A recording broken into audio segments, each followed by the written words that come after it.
Good evening. Welcome to the Township of Chatham Township Committee meeting for November 8th, 2018. Greg, has adequate notice been given? Yes, adequate notice of this meeting of the Township Committee was given as required by the Open Public Meetings Act as follows. Notice was given to both the Chatham Courier and the Morris County Daily Record on January 5th, 2018. Notice was posted on the bulletin board in the main hallway of the municipal building on January 5th, 2018. And notice was filed with the Township Clerk on January 5th, 2018. Terrific. Thank you, Greg. Can we please rise and salute the flag?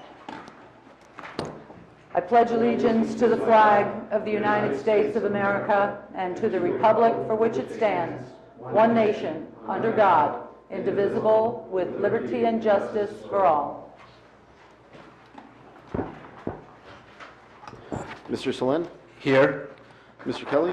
Here. Mr. Sullivan? Here. Deputy Mayor Swartz? Here? And Mayor Ritter emailed this morning that he'll be absent. Correct. We have some news regarding the agenda, Tom? Yes, we would, Albert Cruz and I would like to request that the executive session be moved up to the front of the meeting.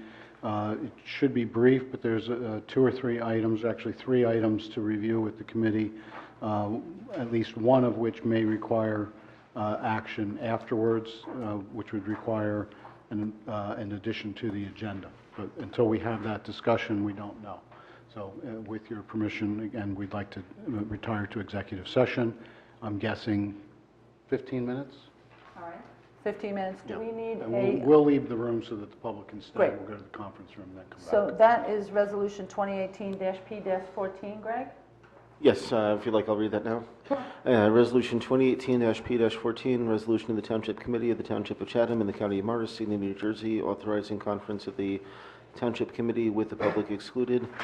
Whereas NJSA 10:4-12 of the Open Public Meetings Act permits the exclusion of the public from a meeting in certain circumstances, and whereas the Township Committee of the Township of Chatham is of the opinion that such circumstance presently exists, now therefore be it resolved by the Township Committee of the Township of Chatham, County of Morris, State of New Jersey as follows.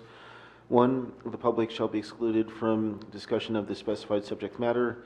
2. The general nature of the subject matter to be discussed is as follows.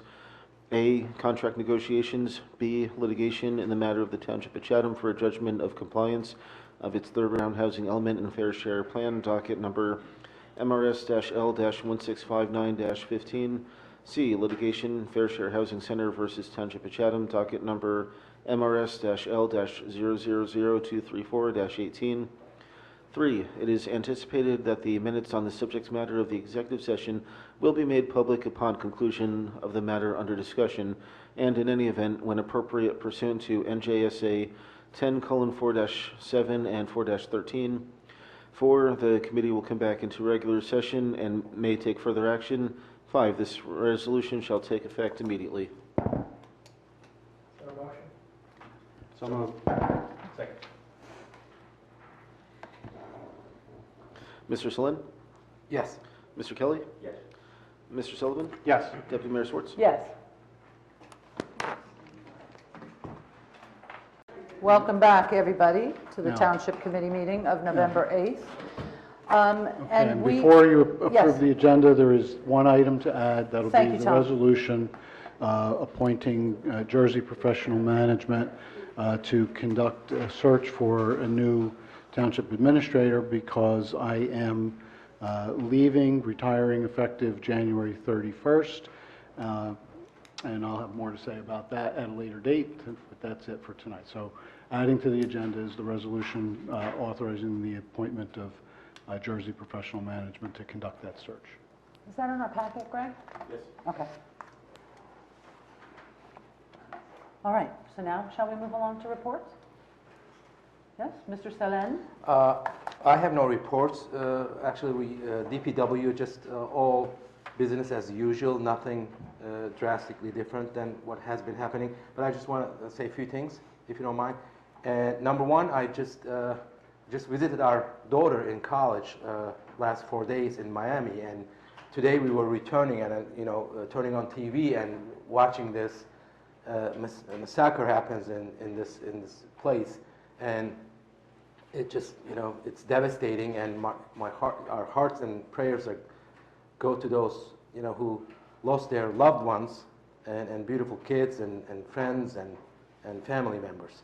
So just wanted to mention that, number one. Number two, we just got out of elections, and you know, I think the language barrier that I have, I cannot express enough how appreciative I am for what Kevin Sullivan has done for this town, and has been a great advocate for each member of this town, each resident of this town. And so, having said that, I want to also congratulate Tracy Ness for her win, and I'm looking forward to working with her in the future. That's it, Your Honor. Very good. Thank you, Typhoon. You're welcome. Mike? No reports, Mayor, but I echo Typhoon's comments of appreciation for Kevin and congratulations for Tracy. Great, thank you, Mike. Thank Mr. Sullivan? I actually have a report, so Do we have a history lesson? We have a little history lesson, Excellent. of course, and that's what the report is. Of course, two things. First, it's Veterans Day this weekend, but before we get to Veterans Day, November 10th is the 243rd birthday of the United States Marine Corps, Saturday. So just want to say here's to you, and we can sing. But to my fellow Marines, Semper Fi out there. So I just wanted to mention that. And now the history lesson for one more time. I know Tom loves the history lessons, and Albert enjoys them too. Of course, Veterans Day is November 11th, Sunday, and I always give this history lesson, and hopefully it's starting to sink in. But this is the 100th anniversary of the end of World War I. Of course, was the war to end all wars. It ended at 11 a.m. The armistice was set at 11 a.m. on the 11th day of the 11th month of 1918. And here we are 100 years later. Of course, the war to end all wars did not work out. Speaking of the Marine Corps birthday, the day before, it was at the Battle of Belleau Wood, of course, that the Marines performed so admirably that the Germans nicknamed them Teufelhunden, which means dogs of hell. And the term devil dogs was applied to Marines, and it's a term that has stuck for 100 years. So to my fellow devil dogs, well done on that battlefield so many years ago. And to all our veterans out there serving. Of course, Veterans Day is different than Memorial Day, where we honor those who made the ultimate sacrifice, and Veterans Day is more for those who are serving or have served. So I salute all my fellow veterans, all my services, fellow services, including Captain Salvis in the back, who, of course, served honorably in the United States Air Force, and everyone else who has served. So enjoy Veterans Day, and if you get a chance, salute a veteran. That's all I have. And the Historical Society. Oh, and the Historical Society, thank you very much. I forgot the report I was supposed to say is Sunday they are actually having a special exhibit commemorating the armistice of World War I this Sunday 2 to 4 at the Red Brick Schoolhouse Museum. All right. Very good. I just would like to point out that the seniors at the Senior Center of the Chathams are going to continue their terrific tradition of having a pre-Thanksgiving Thanksgiving feast. Please check the website under current events and happenings. At the Chatham Seniors, RSVPs are a must. So that's always a terrific pre-Thanksgiving feast.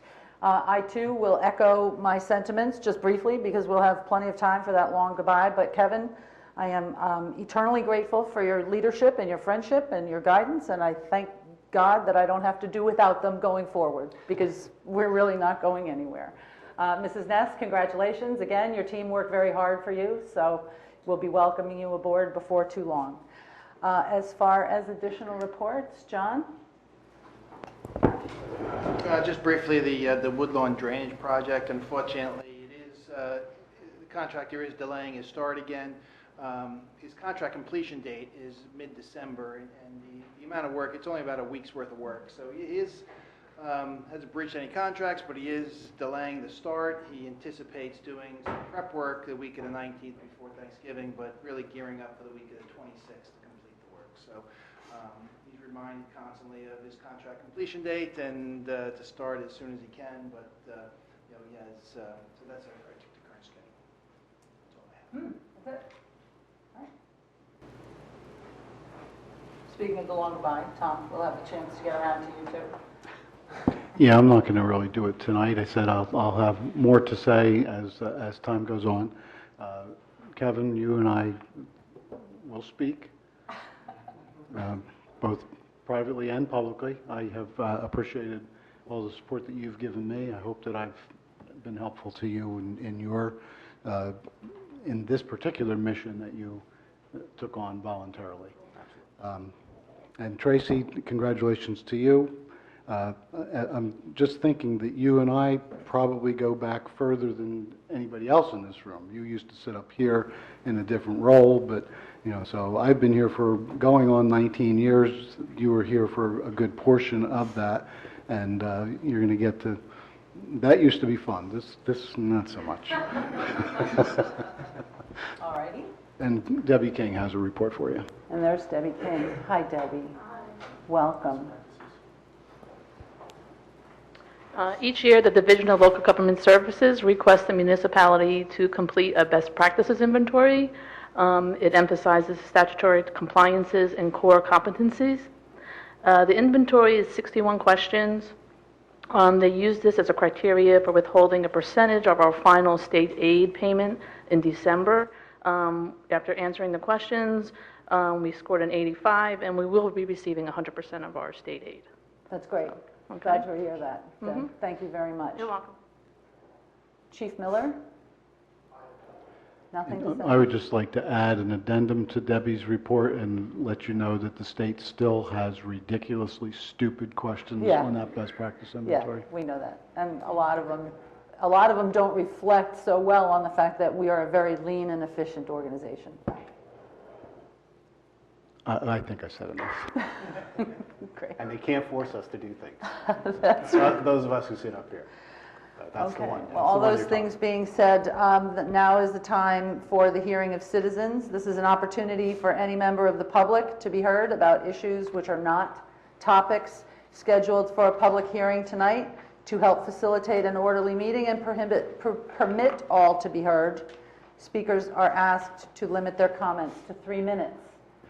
And before the speaker starts, I have to already correct myself because Dot's been here longer than me and Tracy.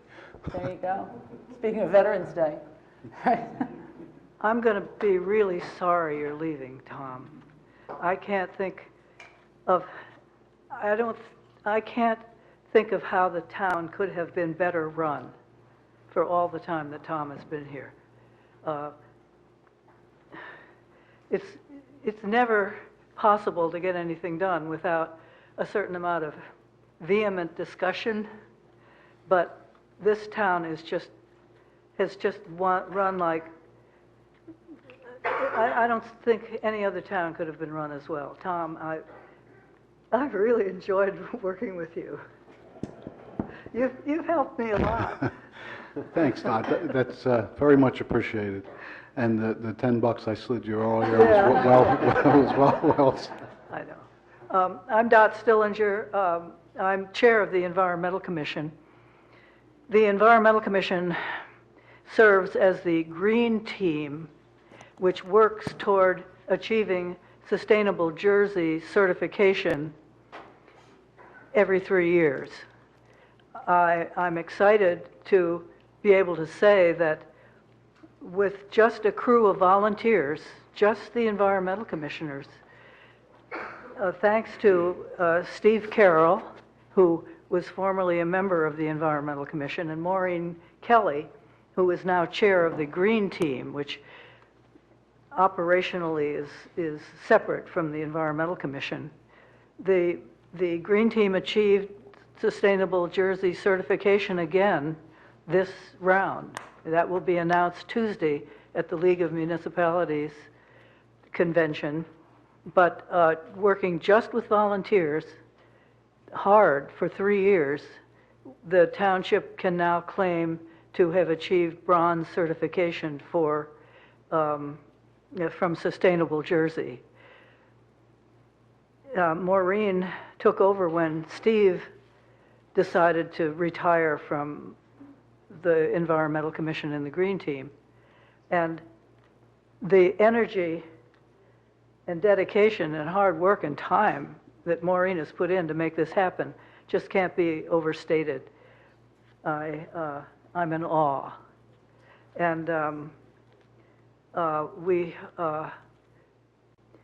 we're already starting to work again on certification for the next round. So in 3 years, we hope to do this again.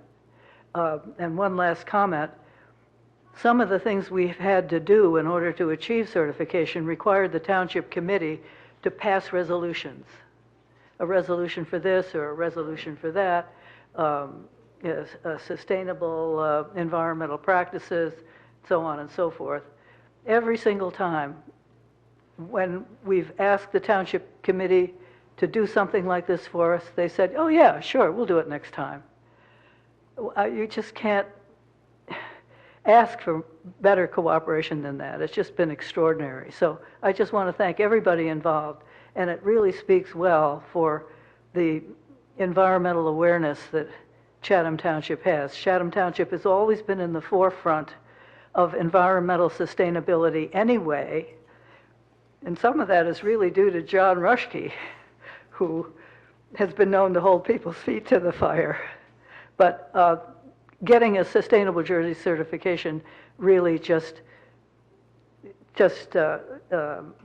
makes people more aware of what we do here. So anyway, I just wanted to make that point, let everybody know, and to thank everybody who's worked so hard to make that happen. Thank you, Dot. And it's truly a privilege to be the liaison to the Environmental Commission and see the hard work and the dedication I know you have. You go over a lot of the plans, a lot of everything that goes on in this township. The Sustainable Jersey Award is impressive thanks to the Green Team. It is a lot of work. We're going to do our best to make sure somebody gets down to the League of Municipalities Awards lunch to accept that award on behalf of Chatham Township. And really, we are, I think, a unique community. We're surrounded by incredible natural resources. You know, when you look back and think about the Wisconsin Glacier 3 million years ago on the Passaic River and the Great Swamp, it's a unique place that we live in. And I think we all have a special interest in protecting it. So thank you very much.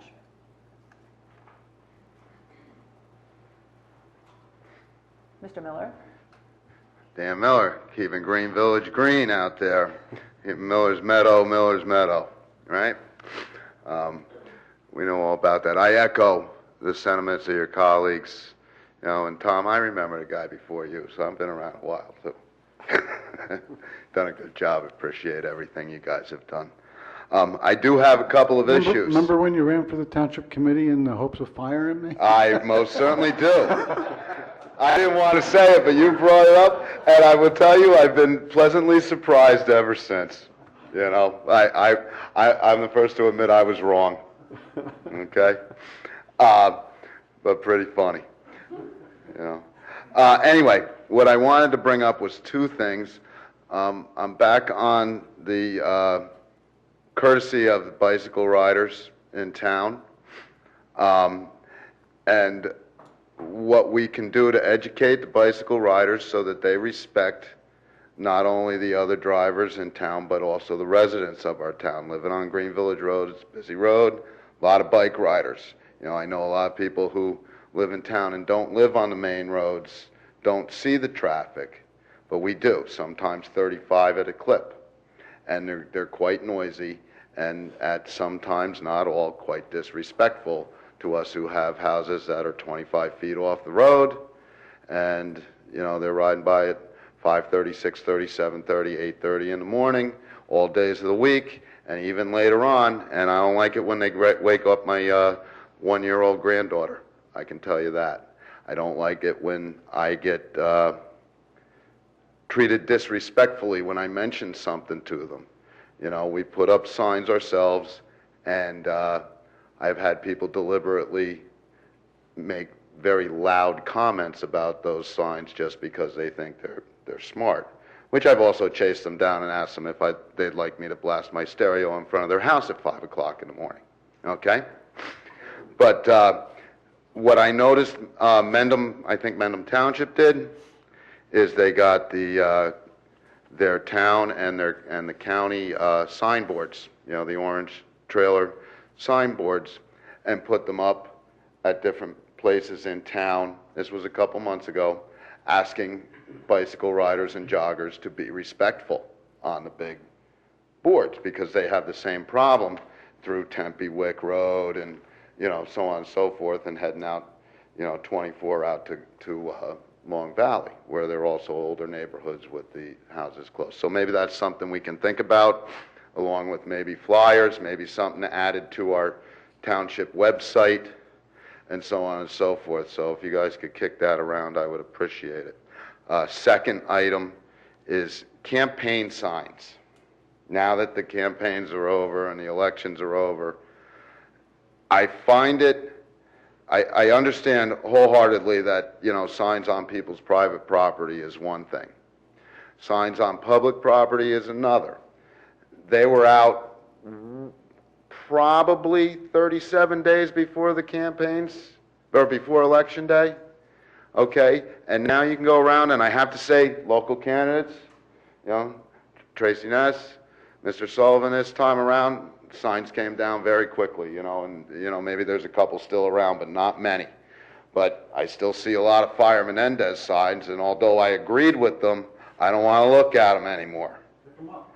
Well, it's not my responsibility to pick them up. And quite honestly, it's not our public works job to pick them up.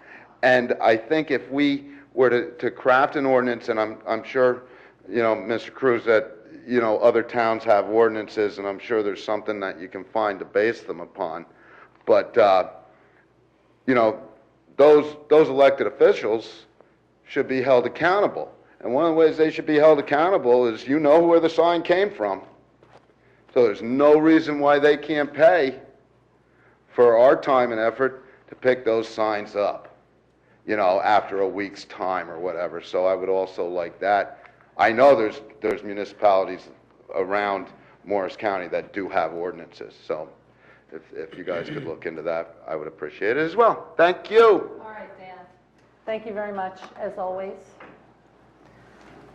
Seeing nobody come forward, we can move along with the introduction of ordinances. So for starters, we have, forgive me. For starters, Albert, do we start with our statements, or do we want to? This is 28, excuse me.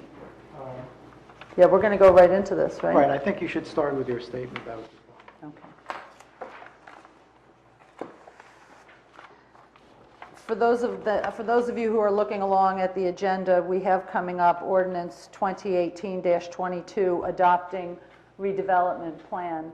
This comes really as no surprise for those folks who have been following along with the affordable housing matter here in Chatham Township. On tonight's agenda for consideration is the introduction of the skate park redevelopment ordinance 2018-22.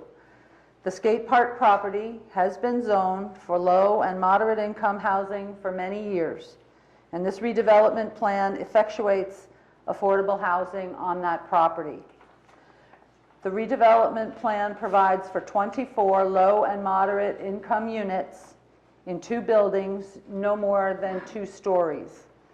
In October of 2017, after review, including a public hearing by the Township Planning Board, the Township Committee declared the skate park property an area in need of non-condemnation redevelopment. A redevelopment plan is a mini master plan, to use a term, to coin a phrase, for the skate park, including the standards to be used to develop the skate park with 24 units, including all of the bulk requirements such as building height, front, side and rear setbacks, building design, and parking requirements. The skate park has been and will continue to be part of the township's affordable housing plan. As part of the township's affordable housing plan, the township negotiated an extension of the affordability controls on the 72 units at the Vernon Grove condominium, and the extension of those controls was approved by the Superior Court of New Jersey. While the township has not, like many municipalities in New Jersey, reached a final settlement with the state's primary housing advocate, Fair Share Housing Center, the township continues in negotiation with them. Mr. Cruz will provide additional detail, and the proposed redeveloper has been invited to the December 13th Township Committee meeting to further discuss the redevelopment plan. Between now and then, the skate park redevelopment plan will be forwarded for review by the Planning Board. The public hearing will be scheduled for December 13th at 7:30. And with that, I ask Mr. Cruz to provide further information. Thank you, Councilor. Thank you, Deputy Mayor. By way of background, in 1976, the New Jersey Supreme Court issued the first Mount Laurel decision. That decision, along with several others, held that municipalities cannot use exclusionary zoning to prevent low and moderate income households from residing in a municipality. Additionally, municipalities must provide for zoning to allow a mix of residential housing, including for low and moderate income households, to reside within the municipality. Since 1976, the New Jersey courts have held, as a matter of New Jersey constitutional law, that municipalities must zone for a mix of residential uses. That constitutional requirement may be met in several ways. One mechanism is to provide for 100% affordable housing development.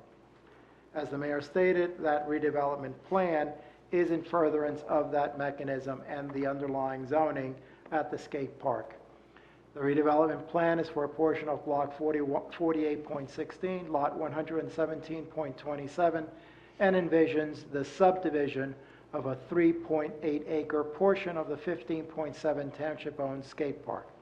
The police department and the Department of Public Works will remain on the remainder of the property. The plan calls for, as the mayor said, two-story buildings comprising a total of 24 dwelling units, which would be affordable to low and moderate income families. 36 parking spaces will be provided on site. The development will have 4 one-bedroom units, 14 two-bedroom units, and 6 three-bedroom units, all consistent with the affordable housing regulations. All of the units in the development will be deed restricted for low and moderate income occupancy for a period of 30 years. An illustrative conceptual site plan and conceptual floor plans and elevations are included in the redevelopment plan. The property is located less than a mile from the commercial center of the township, located along Green Village Road, Southern Boulevard, and Shun Pike. It is surrounded by open space and recreation uses, such as the Fairmont Country Club to the north and southwest, and Noe Pond to the east. Chatham Hill lies to the northwest, and the Great Swamp National Refuge is to the east. As the Deputy Mayor said, the development of affordable housing has long been envisioned for this property. The site is part of the township's plan to meet the prospective need of its fair share housing obligation for the third round, that is, for the period between 1999 and 2025. It is currently zoned AH, affordable housing, and is proposed to be constructed as part of the affordable housing complex for that townhome development to be located on Lot 1, Block 66, referred to as the Dixie-Dale Farm Development, which development will consist of between 50 and 52 market rate townhomes. The redevelopment plan sets forth a specific set of use requirements, allowing multifamily apartments and accessory uses, as well as bulk requirements such as maximum number of units, building height, building lot coverage, as well as minimum requirements such as front, side, and rear yard setbacks, and the number of parking spaces.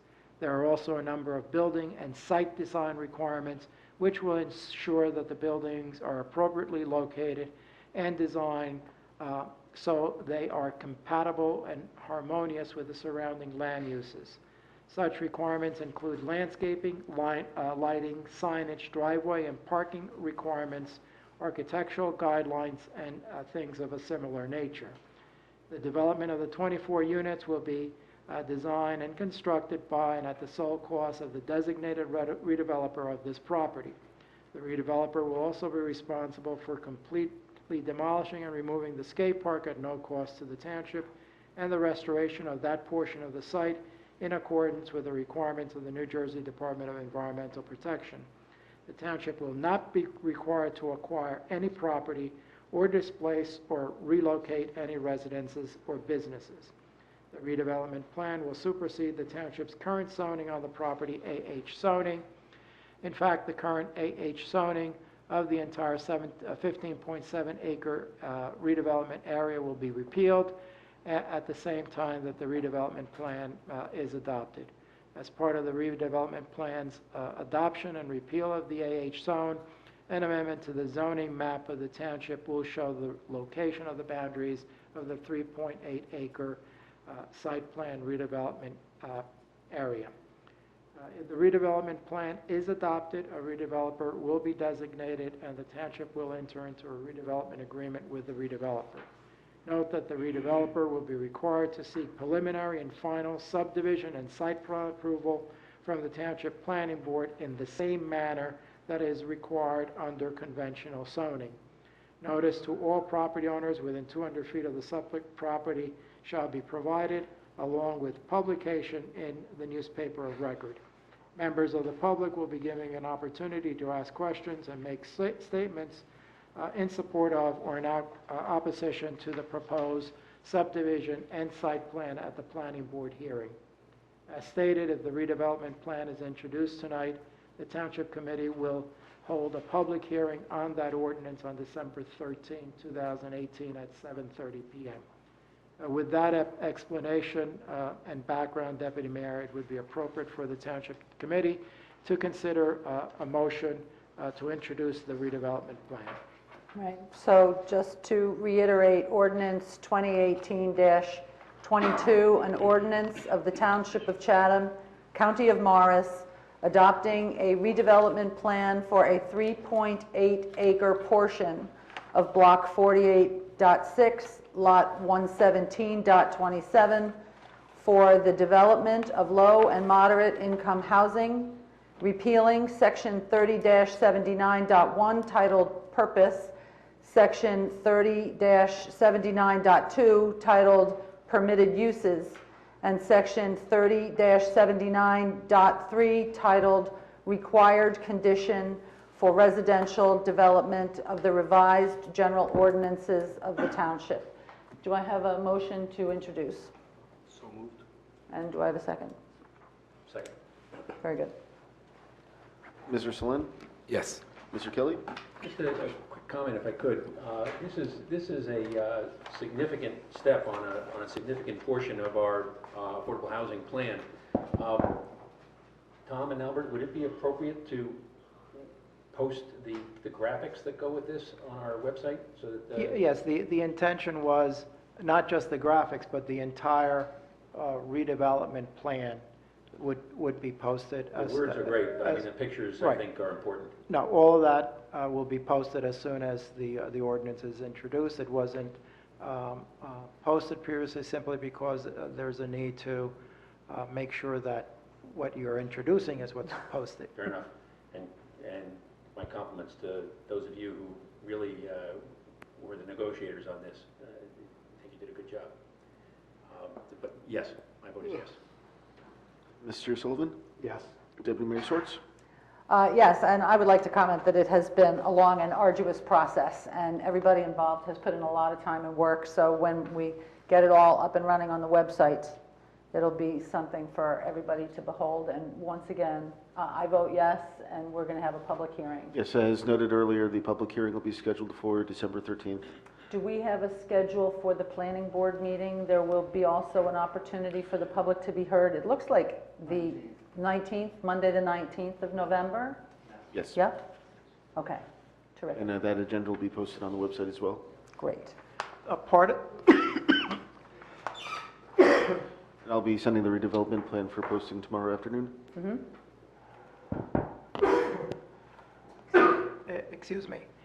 Part of the ordinance requires that this be referred to the planning board. Yes. And as we move along to ordinance 2018-23, I also have just a little bit of background. This is regarding Dixie-Dale Farm rezoning ordinance. On tonight's agenda for consideration is the introduction of an amendment to the Dixie-Dale Farm rezoning ordinance, which is ordinance 2018-23. This amendment enhances the buffering requirements at Dixie-Dale and revises how the height of the buildings is calculated to account for the terrain at Dixie-Dale. This ordinance will also be referred to the Planning Board for review, and the public hearing would be scheduled for December 13th, 2018, also at 7:30. Mr. Cruz? Madam Deputy, there is an additional element in the rezoning ordinance, as I indicated to you. The skate park, the skate park is a component of the Dixie-Dale Farm rezoning. And the ordinance that is before you, in addition to the buffering, to enhance buffering for Dixie-Dale, requires that the Dixie-Dale not proceed until there is a final agreement or final approval, planning board approval of both developments, the Dixie-Dale development and the skate park. And then there is a phasing schedule included within the ordinance of how many units have to be built at Dixie-Dale in relationship to the affordable units. So the two are coupled together, and as I said, it is enhanced buffering and then the phasing mix of the two developments. Albert, would you kindly be just a little more specific about phasing, just for the folks who have not been familiar with that before? When Dixie-Dale receives 40% of their COs, the foundation of the skate park has to be in place, and when Dixie-Dale receives 70% of their COs, the affordable housing development has to also receive its certificate of occupancy. So the two are joined to progress in a unified form. This is slightly different than what is typically or normally required by the affordable housing regulations. And the reason for that is that there are approximately 52 units to be constructed at Dixie-Dale. At Dixie-Dale, you're getting 24 affordables, which is almost a 2-to-1 ratio. In your typical inclusionary development, that would be an 80-20 split. You would have 4 market units for each affordable unit. Here, you're getting essentially 2 market units for 1 affordable unit. Which is unique, and because of that uniqueness, there was a need to adjust the phasing schedule.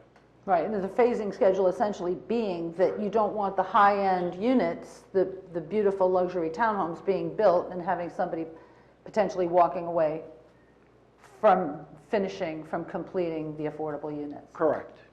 And to try to, although one is in one part of town, the other is in a different part of town, to make them proceed in tandem. Great.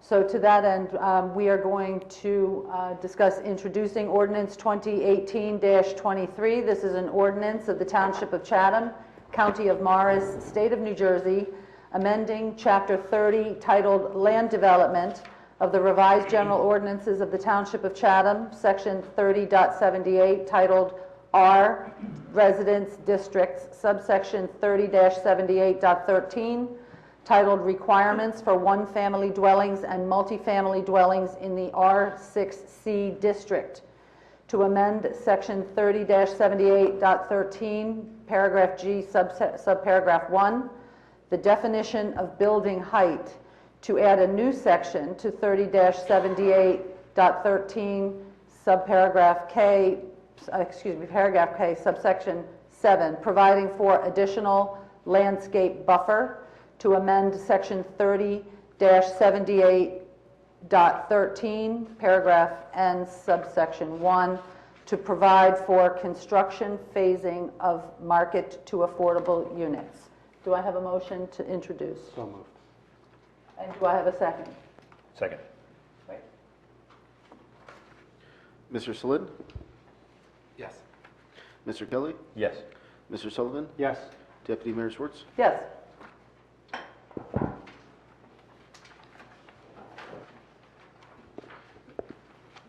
Madam Chairman, if I may just take a moment, I mean, that was all rather dry, and for anybody who is observing this from the audience or from home, they would have no idea really just how complicated and how much work went into this. And I would like to take this opportunity to thank Mr. Cruz for his efforts, because I think he's done a terrific job for us. He was the perfect person to do this for us at this point in time, and I just wanted to say that. Thank you. I'm sure Tom speaks for all of us, and cheerful throughout, Albert, as well, for which we thank you abundantly. At this point, we have a public hearing and final adoption of ordinance 2018-21. Madam Deputy Yes. Mayor, if I may. Go right take ahead, one Albert, please. additional time. There was a drafter's error in the ordinance, namely mine. The one coming The one coming up, namely mine. You recall this ordinance designates an undivided portion of the property that you brought on River Road and, for open space as part of compensation for a diversion of Green Acres property. The ordinance as originally stated was 0.83 acres. I incorrectly put, I should have put 0.86 acres, a difference of 0.03 acres. It's a very technical change. I view it, not because I made the error, but I view it as non-substantive or non-material.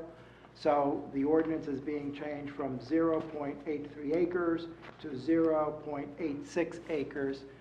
Before you hold the public hearing, if you could move to amend the ordinance with that change, and as I said, it's my opinion that it is not a material or substantive change and that you can make it on the night of the public hearing. All right. So if you had entertained that motion to amend it, then you can open it to the public. I make a motion to withdraw the recognition we just gave you. No, he still did a great job, and he still. Thank you. I was going to do that myself. I take it all back. 3/10 of an acre, or 3/100. 3/100 of an acre. So do we have a motion to accept what Albert just said? So moved. And do we have a second? Second. Okay, so we're amending the ordinance to reflect the change in the size of this property by 3/100 of an acre. The diversion. Mr. Solin? Yes. Mr. Kelly? Yes. Mr. Sullivan? Yes. Deputy Mayor Schwartz? Yes. Okay. Now public hearing. And we're going to have a public hearing on the ordinance as amended. This is ordinance 2018-21, an ordinance of the Township of Chatham, County of Morris, State of New Jersey, specifying the open space purposes for which Block 62, lots 93 and 94, as shown on the Township tax map, are dedicated. Do we have anyone coming forward to discuss? Now's your chance. All right. So seeing no one come forward, do I have a motion to adopt this ordinance? So moved. Do I have a second? Seconded. Seconded. Mr. Solin? Yes. Mr. Kelly? Yes. Mr. Sullivan? Yes. Deputy Mayor Schwartz? I'm voting yes, but I would also like to thank, once again, Kevin, for your dedication to the preservation of open space in Chatham Township. It has been an ongoing passion of yours for a long, long time. This is something that we're looking at as part of the gateway of our township. And as you drive up Southern Boulevard now from what we used to call, well, I guess we still call Snake Hill, as you look to your left and to your right, there is going to be an area of open space in perpetuity to keep that area from becoming even more congested than ever. So I thank you, and I thank the Township Committee. No thanks to Tom. Tom, thank you. Albert? Any more accolades? No, I'm going to be honest on this one. Don't thank me. I did not recommend this purchase. But I want to say something. The 7-acre wood, You know, as it will go down in infamy. the older I get, the harder it is to ignore stupid stuff. And this requirement is stupid. So again, the public won't understand what you just did. So I want to explain it in plain English. If you'll recall, we had temporary leases with two of the cell phone companies when they had to come off of the PSE&G towers and relocate. So we leased public land to them. 2 parking spaces over at Colony Pool was one of the sites. The other site was the Upper Esternay where there was a playground. The playground was temporarily removed and they put up a temporary tower. What wound up happening is that they overstayed their welcome as far as the Green Acres rules were concerned. Both of those properties were part of our recreation and open space inventory, and Green Acres has these strict rules that say you're not allowed to divert those lands for other purpose without permission. Well, we had permission. They granted us the ability to do those leases, but there was a deadline for when they had to terminate. When the time was up, we did in fact order the cell companies off of the towers and to restore the sites to what they had previously been. But because they overstayed the period of time that the DEP Green Acres rules permitted, you got to do this. So fortunately, we purchased Pooh Corner that Kevin pushed for, and now a portion of that, which was going to be open space anyway, an undesignated portion now is designated as the diversion to compensate Green Acres for the fact that 2 parking places were taken out of play for a couple of years. There you go. But you didn't tell the whole story, right? So they moved those cell towers about 100 yards, as they're going to do this one. Yeah. And we went from collecting income to giving that income to PSE&G. That gives us none back. It goes to the state now. That's the full story. That is the full story. All right. So here we are. Okay, we've got that done. There we go. I guess we will move on to the consent agenda. Did we adopt it? I think we did. We adopted it. All right. It's too late now. Well played. All right. The minutes will reflect it was adopted. The minutes will reflect that it was adopted. For the consent agenda this evening, we have Resolution 2018-183, payment of bills, 2018-184, receipt of reports, 2018-185, approving meeting minutes, 2018-186, approving executive session minutes, 2018-187, release of escrow balances, 2018-188, approving change order house demolition project, 2018-189, approving sewer connection for 20 Club Road, 2018-190, budget transfers, and Resolution 2018-191, awarding contract to Jersey Professional Management. Right. And that is not on the original consent agenda. That was added earlier this evening. Right. Perfect. Okay. Do I have... The resolution is in your packet if you want to see it. There, yes, right. And do I have a motion to approve the consent agenda? So moved. And may I have a second? Second. All right. Mr. Solon? Do you have 191? Yeah. I don't have 191. It was in the packet that was on our desk this evening. No, it's not. Not in the one that was No. given to us earlier. Do you have yours? Oh, it's in the It's back. left on our Oh, it's desk. not on the front page. I see. Okay. All right. Resolution is in the back. I'm sorry. It's not Yeah, on the this is what we discussed It's on- just now. in executive I know. session. But, comes after 190. Oh, there you go. yeah, but May I present- it's not on the first page.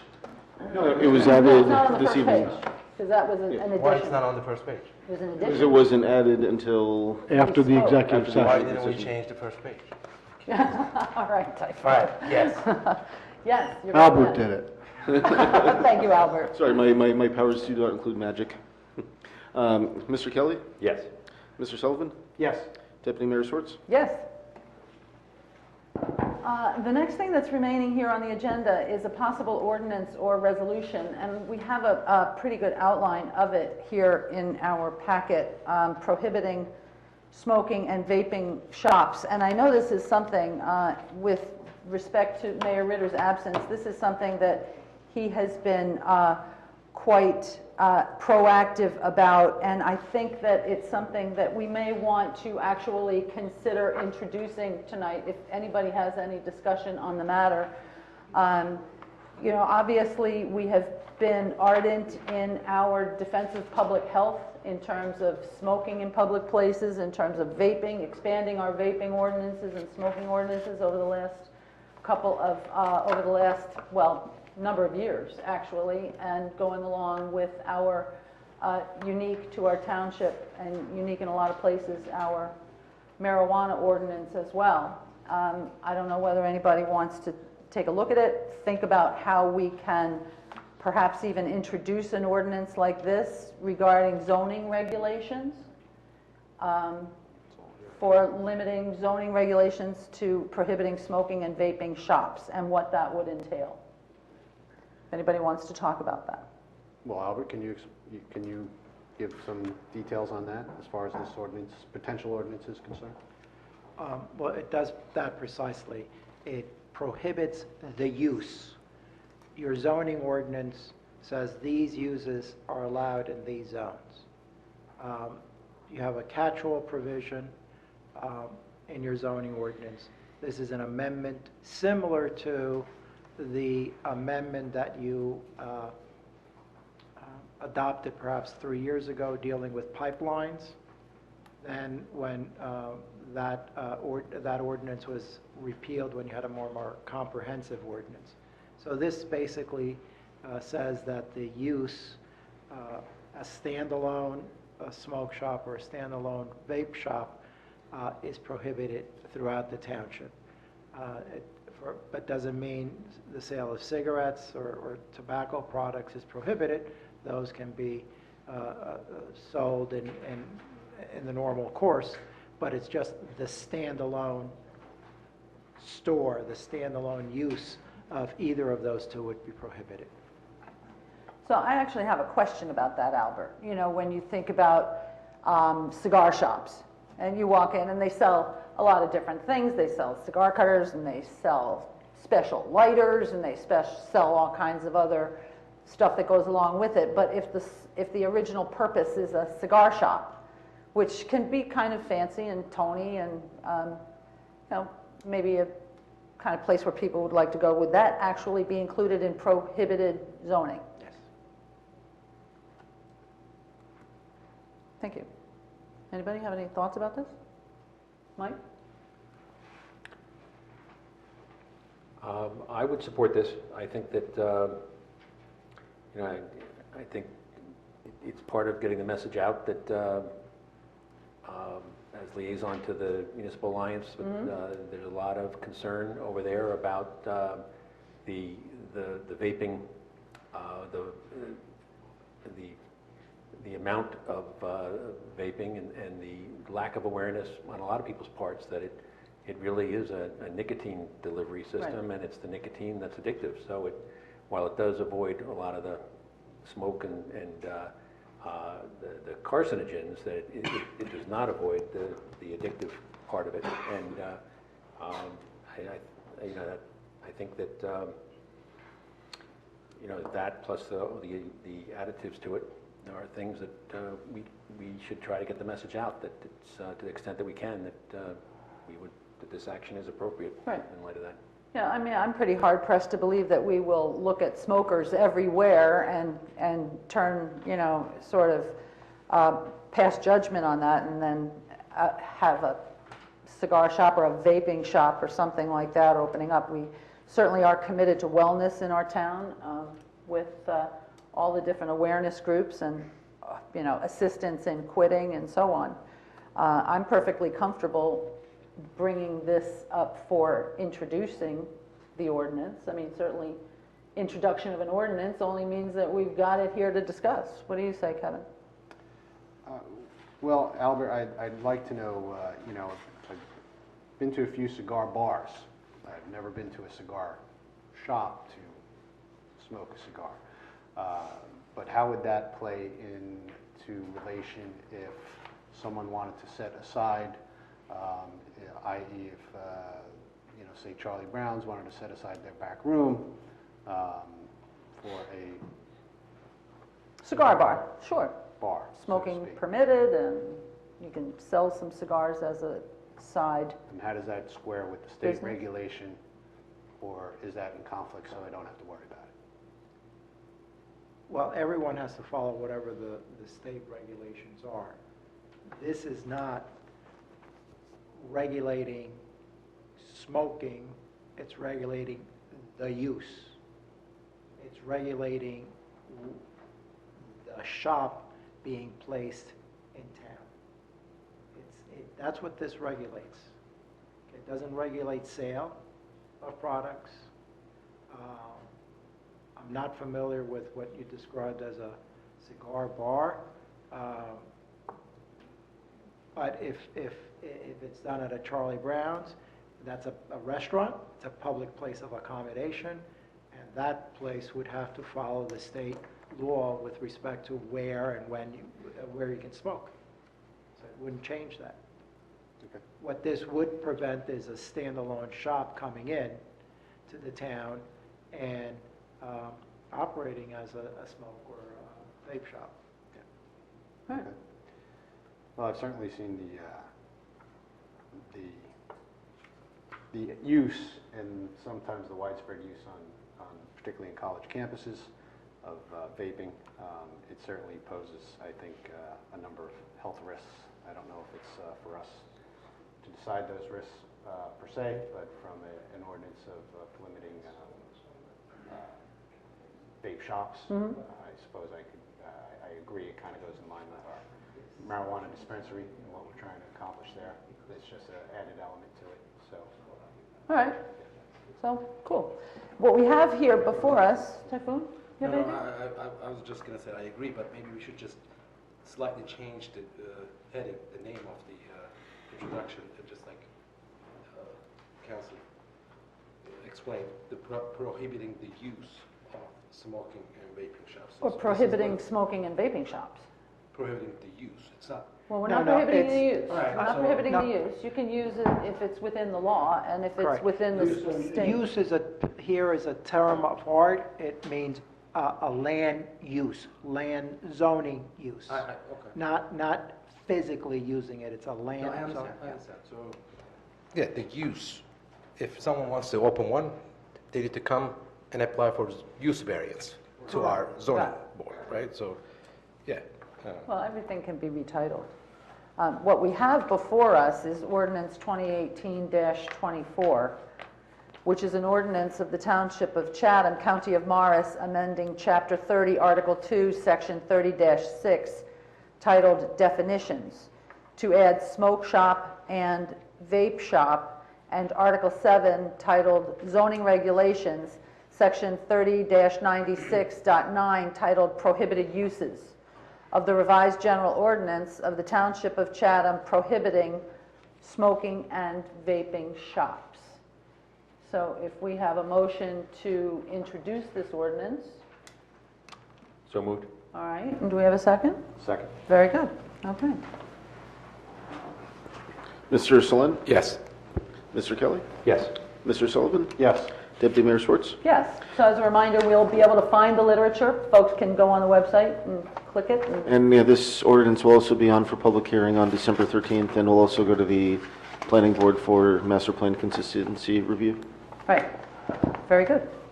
Okay, this is a second opportunity for a hearing of citizens, an opportunity for any member of the public to be heard, which are not topics or topics scheduled for public hearing tonight. Anybody, have at it.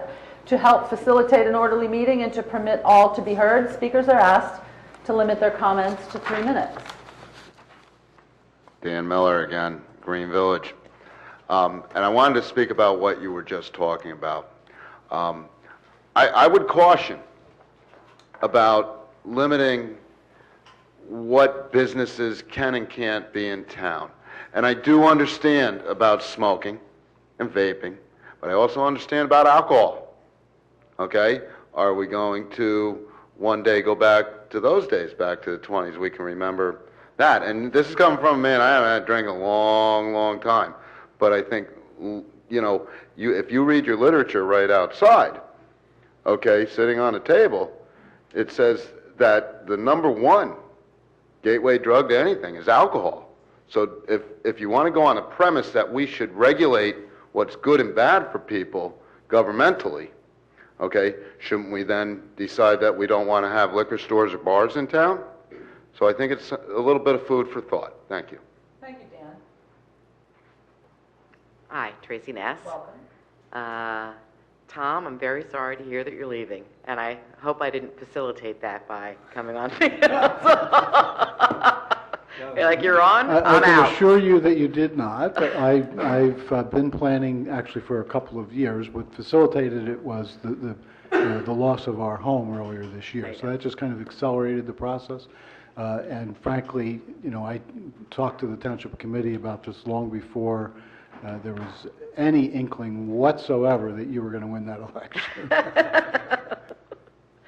Well, I'll miss you. Two things.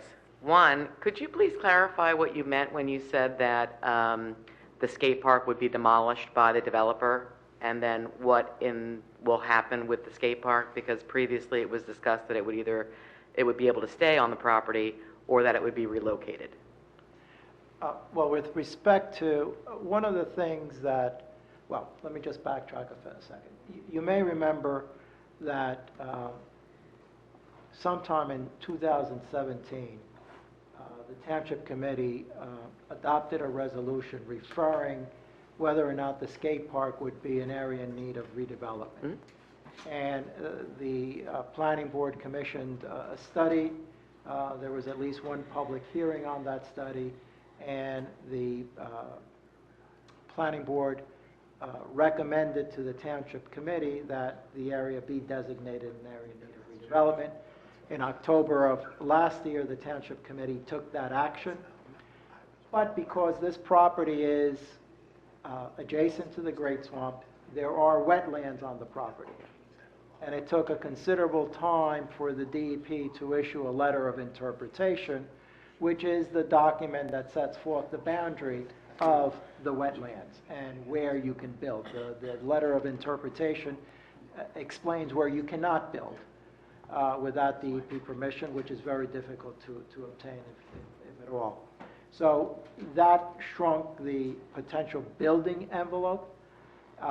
And there was also a desire to have two buildings instead of one, to make it simply more aesthetically pleasing, but also better able to have more, not just a monolithic building, just to provide more habitable space in a way that makes sense with the rest of the township. Because of the loss of space, because of the desire to have two buildings that are architecturally compatible with the remainder of the neighborhood, there is no room for the skate park. So the developer would have to remove it at its own cost, and that land would have to be restored. Okay, so previously the discussion was that we knew this was probably going to happen because of the wetlands and who knows what's going to happen because of the fill at the site, et cetera. So the discussion was we would be able to keep the skate park and that there was going to be relocated. So now is that off the table? I don't think, Tracy, we're far enough along to make a final determination. I can tell you that right at the present time, we do not have another site that we control that would accommodate the skate park. But I continue to suggest to my colleagues in our neighboring towns that maybe it's their turn to build a skate park. Well, it was funny because passing by there today when it was without school, there were a lot of kids using the skate park. It does get a lot of use, Yeah. but it very much is a regional facility too. So it is something that I would certainly, in fact, I would suggest to you when you take your seat up there, it might be an initiative that you might want to pursue with our neighbors to do some kind of a regional facility. And all of our current open space is passive. So I'm sorry, say it again. all of our current open space is passive. So No, that's not true. So is there of active our- recreational space? Yeah, all of our recreational fields, all our playing fields are part of our recreational No, open space our open inventory. space. I'm sorry, did I say playing space? Open space is currently passive. No, So those we are all have- part of our recreation and open space inventory, the so-called ROSI. They are open space. So on the Kirby property, Kirby's passive, passive recreation? Yes. So it would not be able to accommodate the skate park? would not. Right. So do we have any open space that's designated not passive No. but active? So then No. we would have no, that was my The question. only one that we had acquired jointly with the borough, you'll recall many years ago, was what we started referring to as Woodland Park. And there were plans to develop that. Right. But with playing fields. That was Right. before we did the turf Then there was the project. turtle. Then the turtle came along. Right. Right. So I would urge all of the committee members to look at this as something that's an alternative recreation facility for the kids in our town. It's constantly used.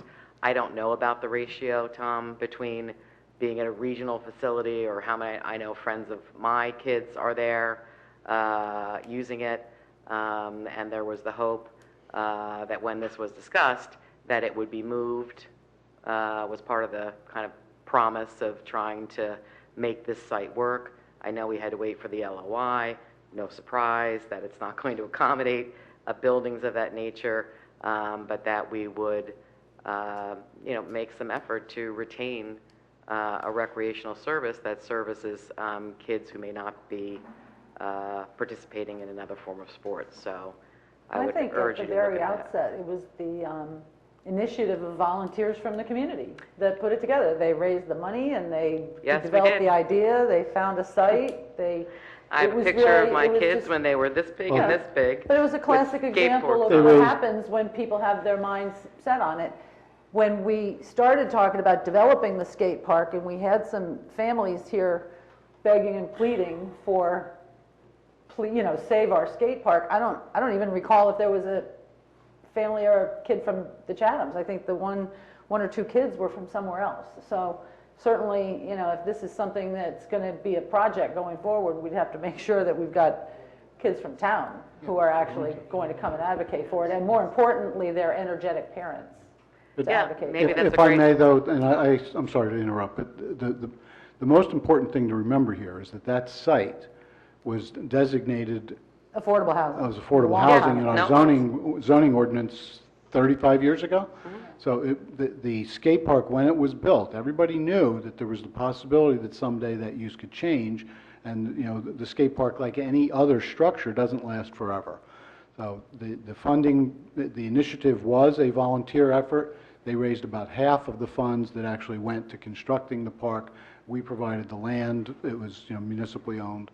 So not to diminish what the volunteers did in raising the funds for it, but there was a very substantial contribution by the Township Committee as well. Well, and ongoing, too. And Because every ongoing, time yes. repairs need to be made, that's what happens.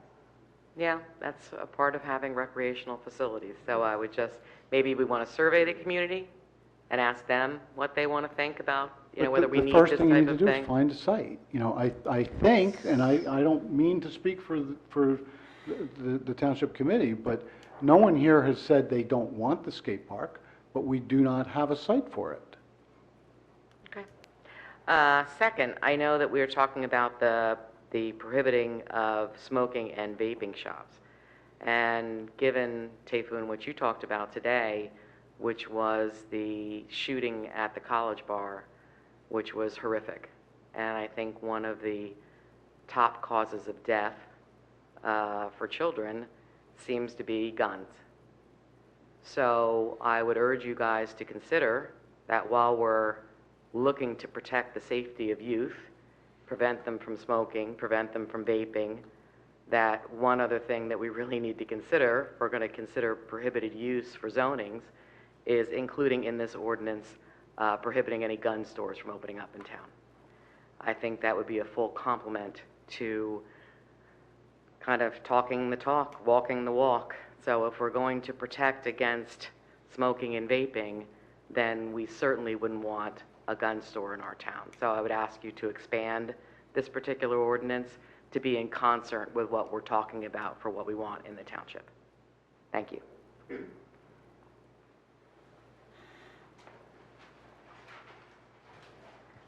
Maureen Kelly. I want to second what Tracy said. It seems to me once you go into the area of prohibiting land use and what kind of stores we can have, it seems like we've already prohibited. God forbid we should ever allow marijuana in this state, but I think we've already taken care of that here. And if you want to prohibit smoking and vaping shops, I don't care. I don't smoke, and I'm not sure it's a good use for it. But, as this gentleman said, go full out. Why aren't we prohibiting alcohol and really gun shops too? So I just am not sure that the township wants to go down this whole road, because it seems to me like it's a very expansive thing if we started being the nanny state. So I'm a little worried about that. Obviously, I'd love to see us prohibit gun shops too. Be a good thing to do. Thank you. So I would just add, are we adding strip joints and pornography stores to that list as well? On and on and on. Would that not be a good thing, or? And on, no. No, I don't know, I'm asking. I mean, it's a fair question, it's a fair point that you did raise, Dan, and I think that's key, and as a conservative, I respect that and I understand it, but it also goes to the point of what kind of town do you want to be? And I understand your point about alcohol, but in some sense that genie's kind of out of the bottle. But I understand what you're saying, and we do regulate that to a certain extent on what you can and can't do, when you can do it and when you can't. So it does also go to a function of there has to be a line drawn somewhere, but also what kind of town do you want to be? So I think it's something that on an individual basis, we have to wrestle with that. So, but thank you.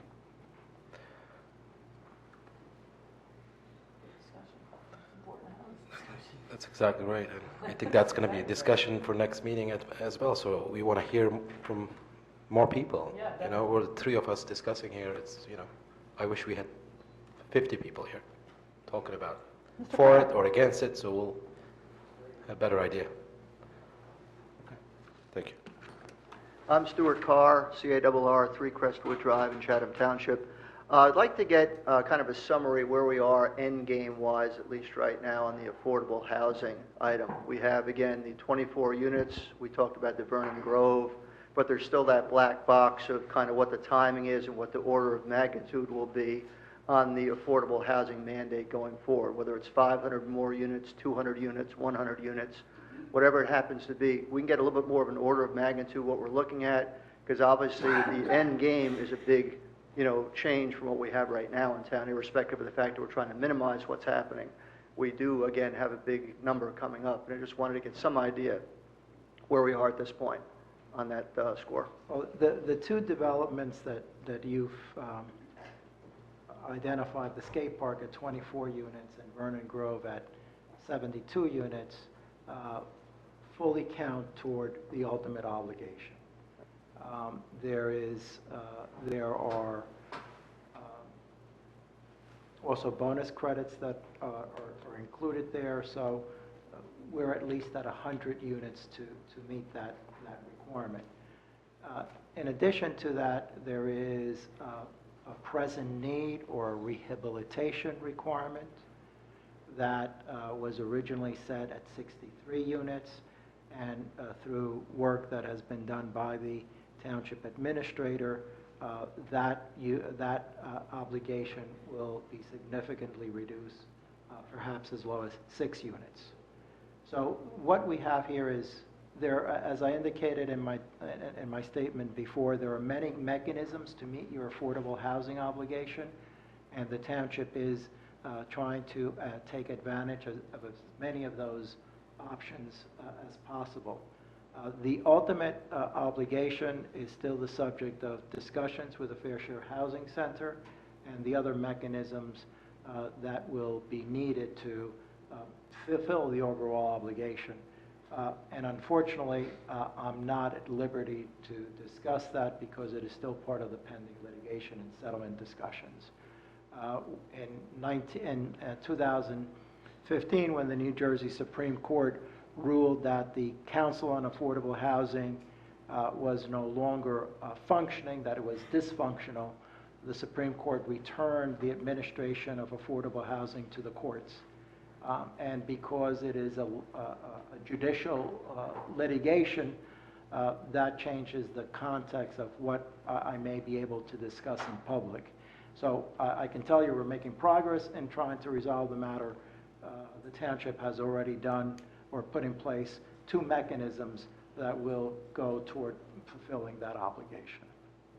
Okay, now I understand we're going toward fulfilling it. What I'm trying to get at is what is the order of magnitude of the ultimate obligation? I know it's in, are we talking 5,000 units? No. Okay. Are we talking 500 units? At this point, as I said, I want to assure you that it's not 5,000, but I'm not going to parse it down to the number of units because I'm not at liberty to do that. I'm just talking about zeros. I'm not talking about the increments. 5,000, 500, 50, 5.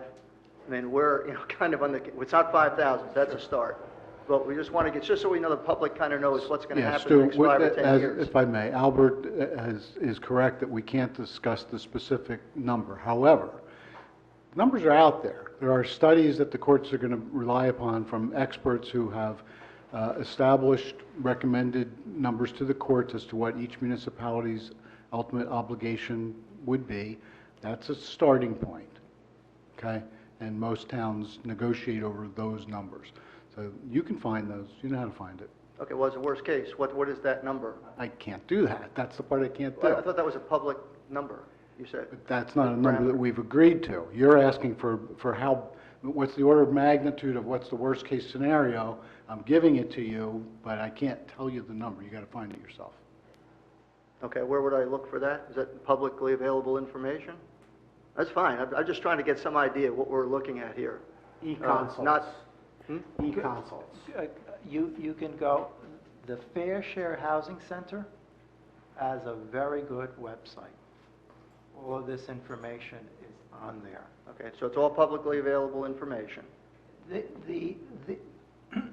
Just let me backtrack a second to follow up with what the administrator said. Experts have been retained by the municipalities. Experts have been retained by the builders and Fair Share Housing Center. When you have experts dealing with what is essentially statistical and demographic data, you're going to end up with divergent views of what the obligation should be. In addition to that, the courts have appointed special masters that have developed their own methodology as to the calculation. There are at least 2 Superior Court cases, each one of over 100 pages, one of over 200 pages, that go over the methodology. The second opinion is the one that I think most other judges will follow, and you have to take that methodology and apply it to Chatham Township, and that is what is occurring as part of these discussions. The reason the township is moving forward at this point is that it is important to keep the process proceeding. It's important to get these issues before the public. It's important to get the planning board involved in this. Up to this point, we do not have a settlement, and that is the same as many other municipalities in the state of New Jersey. We are working toward a settlement, but it's still not finalized.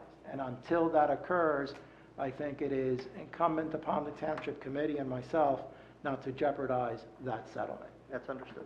And so I respectfully request that it's a valid question, but it would not be advantageous to the township to get into those specifics at this point. Understood. We have developments that I think by the size of these developments, one is a continuation of existing controls on existing affordable housing units. The other is a new development of 24 units. That can give you an idea of what the overall magnitude can be, but I don't want to go beyond that. Okay, if that can give me some idea. Again, it's not 5,000, so that's a good start. The other thing is, in terms of the deals that are cut, there's going to be a transaction, you're going to negotiate this, and then there's a public hearing. But when the deal is cut, that's with the courts and with all the interested parties. So that you're going to have a public hearing. The public, will they have the ability to say, no, you can't do that? Or once the deal is cut, it's pretty much, here's what you've got? where's the public recourse, if any, or maybe there shouldn't be, but how does that work relative to the chicken and egg, where you're doing it behind closed doors? Then after it's all done, you say to the public, by the way, here's what we did. Trust us, we did the best we could. And the public says, you know, how come we didn't hear about that? Well, the answer is we couldn't tell you because it was behind closed doors. Well, a bit of catch-22, it would appear. To use the word behind closed doors is really a mischaracterization. I don't mean Yes. that terms. Somehow it was something outside the public domain until after the fact, then the public hears it, however you want to call it. And unfortunately, it's litigation, and resolving litigation is not a public process. What is a public process is, for example, what was done tonight, is, for example, the hearings that will occur here, the hearings that will occur at the planning board, the hearing that there will be, if the township is able to resolve this matter, there will be at least 2 hearings before the Superior Court. When the township resolved the matter with the Vernon Grove Condominium Association, the township adopted a resolution approving the extension of those controls. That didn't end the matter. Then it went to a Superior Court judge that reviewed the matter at a public hearing where members of the public were allowed to speak and state their reasons why the settlement with the Vernon Grove Condominium Association should not proceed. And in fact, at least 2 people showed up, 2 residents showed up and objected and stated their reasons. So what I have found in the public process is that very often residents and the public bring up good points that makes the Township Committee rethink what has been done. That's why you have a public process. And any settlement is contingent upon the public process. In fact, case law says the case is not settled until there's a public process. And this is no different than litigation that occurs when an approval is challenged, litigation that occurs as a result of action by the planning board or the Board of Adjustment. It's just as I said, if you look throughout the state of New Jersey, this same question is not only being raised here in Chatham Township, but in other municipalities as to why it's being done in a particular way, and that is the nature of the process at this point, over which the Township Committee and I had no control. And then the final question, going to funding these units, however many there are. Obviously, if a third party comes in, like the Dixie-Dale scenario, which again was a good deal in terms of it's not the 20%, it's actually 42% or whatever, the 55 or 54 units and 24 units, good calculation in that regard. Where is the committee and where would you recommend the committee be in terms of us as the town funding more of these? For example, if the number is 500 units, just pick a number ultimately. We could bring in a developer and say do 2,500 units, 500 affordable, 2,000 of market, and boom, we're done. That's one extreme in that regard. Another extreme is, I think legally, we can just say let's build 500 units ourselves or buy 500 of existing stock or some combination and just pay for it ourselves instead of having a third-party developer pay for it. Is that in the discussions, that whole component where we can just say, look, public, you can either have a bigger footprint or you can pay for existing stock yourself, or you can have somebody else pay? How does that work at this point? You are correct. A municipally sponsored 100% development is an option that municipalities have. There are other options. And in fact, the skate park is a 100% affordable development. It's not municipally sponsored. The developer will be sponsoring it. So it is related to that.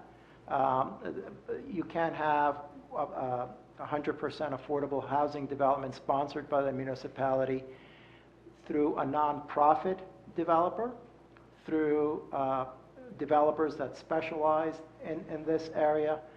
And the township is considering all of the mechanisms that are available to it in order to resolve this matter. The Township Committee would be remiss if it did not consider all those options, and it's doing so. In terms of funding, one of the things that will be considered is adopting a developer fee ordinance, which is not unusual, or implementing a developer fee ordinance, and that could be a source of funding for affordable housing going forward. All right, the developer fee means there's a developer who's going to be developing market rate units, and as part of that, there will be a fee for the affordable component? Is that- Correct. There's both residential and commercial development. It can be subject to a developer's fee. I always forget the percentages. I think it's 1.5 to 2.5% of the equalized assessed value of the improvement. So it is based upon equalized assessed value. There's a percentage applied to it, and that is paid by whoever that developer is, and it goes into an affordable housing trust fund. Right, but again, the issue here is, can we figure out a way to figure out with the public whether we want to spend money on affordable housing directly? So, for example, if it's 100 units, we say it'll cost us, $25 million. Buy units for $400,000, sell them for $150 to affordable housing folks. 250 delta times 100 units is $25 million. Borrow the money and be done with it. That's an extreme case. Is that part of the overall discussion where we could tell the public, hey, you can either have 500 units here with 400 market rate and you've got that density, versus pay for it yourself and lower density? Again, is that part of the discussion?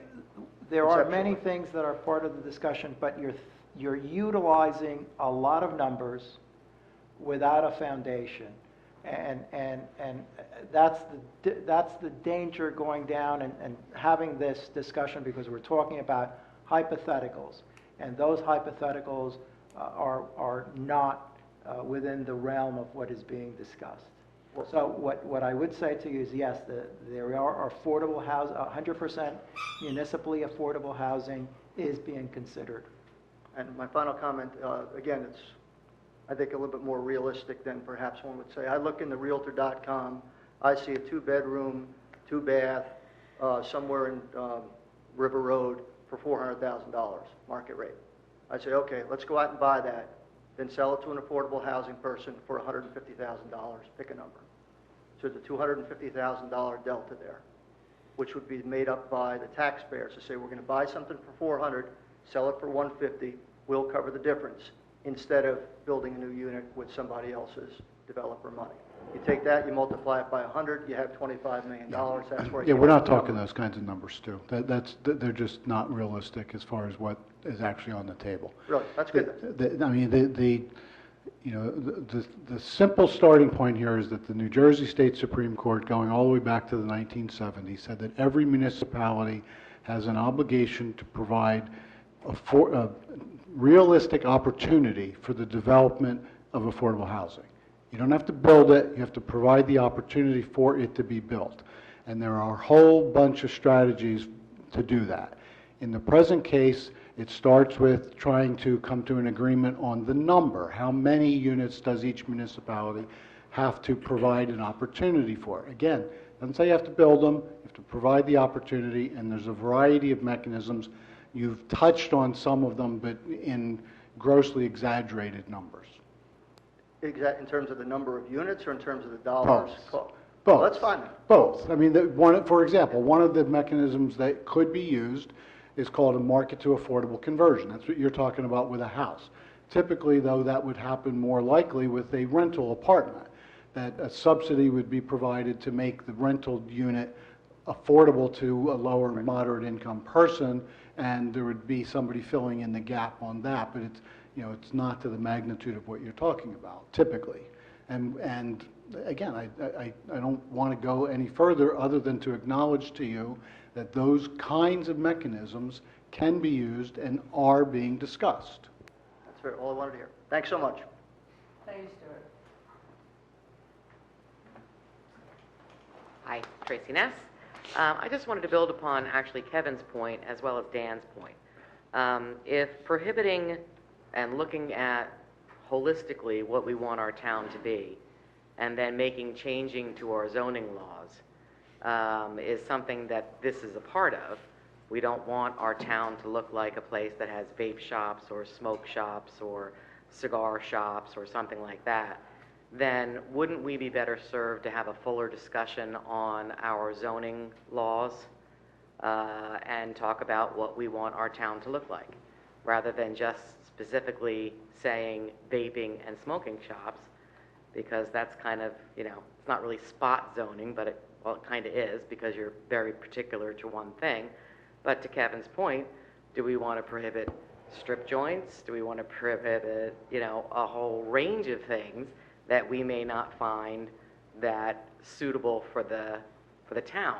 So this begs a larger issue that perhaps involves our planning board and our master plan and zoning. And that's exactly right, Tracy. That's an ongoing process. The zoning regulations are adopted to implement the goals and objectives of the master plan, which is adopted by the planning board and subject to periodic statutory review and update. That's where that typically takes place. And the way that zoning ordinances, and ours in particular, works is that zones are created that have permitted uses. Typically, there may be a list of prohibited, I don't even want to go there.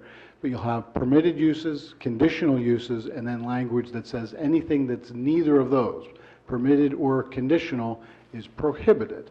So if you don't find, a porn shop or a strip club as a permitted or a conditional use, it's prohibited. That's already prohibited. This is a little different because vape shops are relatively new. They're a new phenomenon. Vapes didn't exist, I don't think, 10 years ago, maybe not even 5 years ago. So you sometimes do react on the fly to developments of what's going on in our culture. But the process is what you just correctly pointed out. You review the master plan, you make changes to the zoning ordinance as part in response to changes to the master plan. So right now, smoke shops and smoke shops, let's just say smoke shops, are permitted uses. No, I don't think they are, but this is going, one step further to make sure that it's clear that they're prohibited. And are gun shops permitted? Specifically, I don't think so. I don't think we have those listed. Dan, do you know? You would be, I don't. You're a hunter, so no, I don't think so. I don't think that they are a permitted use or a permitted store in town. No, I don't think so. So it's currently not permitted. Smoke shops are not permitted. Gun stores are not permitted. Correct. Strip clubs not permitted. Correct. So all of that is currently under our current ordinances, and we're all sure of that. I'm sure of that. You're sure of that? Yeah, I'm So sure the that only they're thing not that's not- permitted. They're not listed as permitted uses. So they're not listed as permitted uses currently? Correct. Or conditional uses. Okay. So then it would just be the vape shop then that would be added to the language. That would be a... I think Mr. Cruz explained it, that it would prohibit them as a standalone. So, for example, ShopRite can still sell tobacco products. Right. And probably still does. I'm sure they still do. But no, Dan couldn't open a separate shop in a vacant store and be selling exclusively tobacco or vaping products. Okay. Thank you. I'm glad to hear that we don't allow gun shops in the township. I would like to say one more thing with all this being said. Like I said, where does it end? And second off, the myth of a gun shop is, there's so many licensing things from the state, from the federal government, so on and so forth, all the way down through the town and the planning board, that it's highly unlikely that it's going to happen. But I would say something like this that came to mind. For many years, the old A&P, which is now the Ace Hardware, was empty. And we would have begged to have a lot of things come there, okay? Say J&R Tobacco 10 years ago had come to Chatham Township in where Ace Hardware is now, we would have gladly welcomed that. And I think everyone in this room knows that because of the revenue and because that place was empty for so long. There's nothing to say that these things aren't going to happen again. Economies ebb and flow. So I would highly caution limiting based upon the good feeling of the day and being a little short-sighted for what might come tomorrow. Thank you. Thank you, Dan. All right. Seeing no one else come forward, I suppose we could use a meeting to, use a motion to adjourn our meeting. Is there anything else, Greg? Deputy Mayor, just real quick before we close, I just wanted to quick thank our candidates and the press for their patience as we waited for the county to finish counting the vote by mail ballots. Well, Greg, you probably feel like you're right there on the firing line, and I'm sure that we always encourage people to call our capable township staff, and this is one time where I'm sure they probably did. So Yes, thanks but, for your patience and your And always Ed, Gary, cordial demeanor. Tracy, Kevin, yeah, thank you for being patient as we waited for that process to play out. That's great. Thanks, Greg. Thanks going forward, too. You guys also. Do I have a motion to adjourn? So moved. May I have a second? Second. All right. All in favor? Aye. Aye. Thank you, everybody. See you on the 13th. Happy Thanksgiving to everyone.